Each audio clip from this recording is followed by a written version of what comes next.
I'm back again with another take two with Therese for Altenew, and today I have a stamp highlight, and it's this beautiful Modern Poinsettia, and I've got two different cards that I'm going to make. I'm using very similar products on both of the cards and getting a bit of a different look for each card.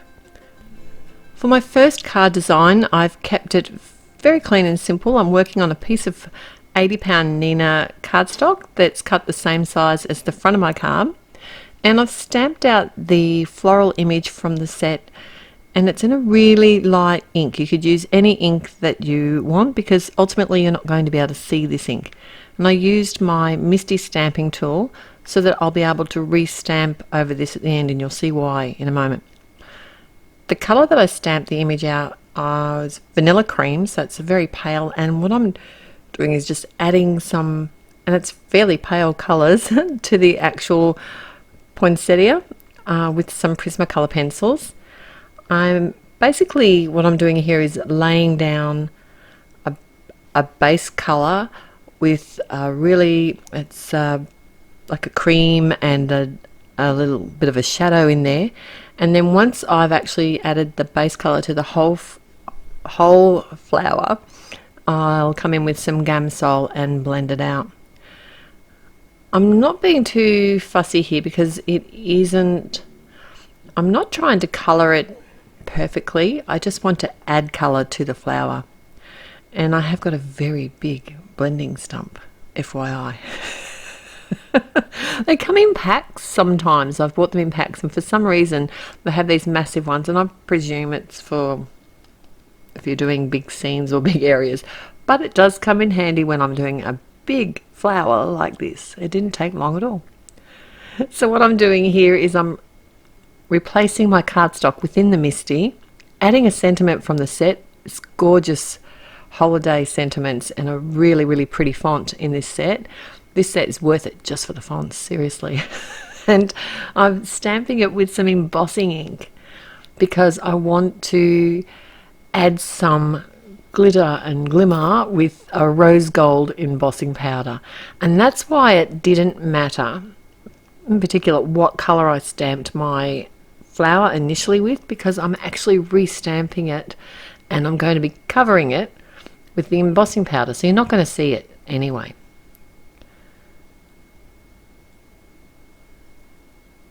So this is has like a pinky kind of sheen to the rose gold here, which is really pretty. So it's a gold. I always like gold. I think it's really elegant on Christmas card designs, and poinsettias to me look amazing when they're coloured in gold. The white sort of pale green ones look really pretty too, but we have them in our garden and they're bright red and they are stunning when they're out in flower. But today I just couldn't get gold out of my head, so I had to do it. And both cards have the gold throughout it. To add a bit more shading after I'd finished the embossing, I did come in with a darker pencil and just added a touch of shading around the embossed areas, just where the petals look like, oh, the leaves, I shouldn't say petals because they're leaves, just to add a bit of shadow beneath the leaves of the poinsettia. Then I've got the ink spray. This is one of the Altenew metallic ink sprays, and this one it's called Antique Gold, and it is a different shade of gold. And to protect the sentiment, I did actually cut a piece of scrap paper and pop that over top. Now, this generally dries fairly quickly, but I was being very careful when I added this to the front of my card because I didn't want to smudge this. And I have had an incident recently where that happened. So we're being very careful at the moment. And as a final touch here, I've added some sequins to the centre of the flower, just using some liquid adhesive. So very simple card design, and I think the gold splatters with the rose gold really bring it all together, and the other sort of tone of gold with the sequins looks really pretty. So my second design, I've got the flower, I've heat embossed it 3 times. I'm just going to show you one version of it here, but on some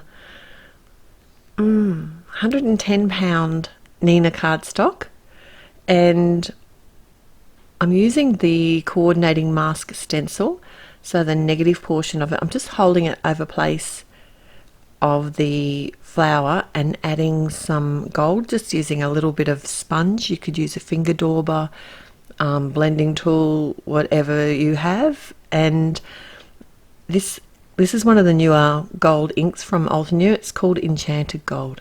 It's really pretty, and I'm just basically I actually have done the embossing first this time, because I knew that if I tried to add the embossing afterwards, the whole thing was just going to end up embossed, because this is a pigment ink and it takes such a long time to dry. So I did all three versions, all three flowers I should say, and then I have the coordinating die cut that I did cut them out with, and that will leave a little white border around the edge, which I think looks really nice. So I've seen that Jennifer McGuire's recently been making some cards, what she calls floating frame cards, and I wanted to make something similar to that because I think it looks amazing. And what I've done here is cut a piece of acetate. Now this is a very heavyweight acetate, and I've cut it just smaller than the front of my card. I've added some glue tape to the back of my flowers, and then just sort of placing them on, adhering them onto the acetate. And this will hold very well because the acetate will stick to everything, if you know what I mean. And then I can just flip the acetate over and use a pair of straight scissors, and it's easier if you use a nice long pair of scissors. It's easier to cut straight lines with those, and I was just careful not to cut the acetate here because it was a little bit hard to see. And then I've actually got, I can use the edge pieces of the leftover flowers to create, basically cover most of this acetate floating frame that I'm going to make. So there's lots of gold in this card. So on the front of my side fold landscape card, this is what I'm making this time. I know, mixing it up. I have already splattered some more of the antique gold spray. I've added some fun foam to the back of my poinsettia flowers, and then just pop that up on top of the card. I've got a merry sentiment. It's from the holiday script words die, and I'm adding the dotted adhesive to the back of that, and I want this to look like it's floating as well. And originally I was just going to add some foam tape behind the word, but I don't know, I was on the acetate theme today. So I decided to actually pop that onto the acetate and then add the foam tape beneath that, so that looks like it's floating up as well, just for something different. And I've added a sentiment. This is from the Starry Night stamp set, and I just stamped out the word Christmas with some vineyard berry. And I know the layers are a little bit difficult to see on camera, but I don't know, I like the acetate. I think it looks fun. And I also added some sequins here, just in keeping with the other card that I've made, and I added them with some matte medium. So all the products that I've used, all the links to the blog posts will be in the description below. So if you've enjoyed this video, don't forget to click on the like button, and if you haven't already, it'd be awesome if you could subscribe to the channel. There's always heaps of inspiration here. I look forward to seeing you back here real soon. Till next time, bye.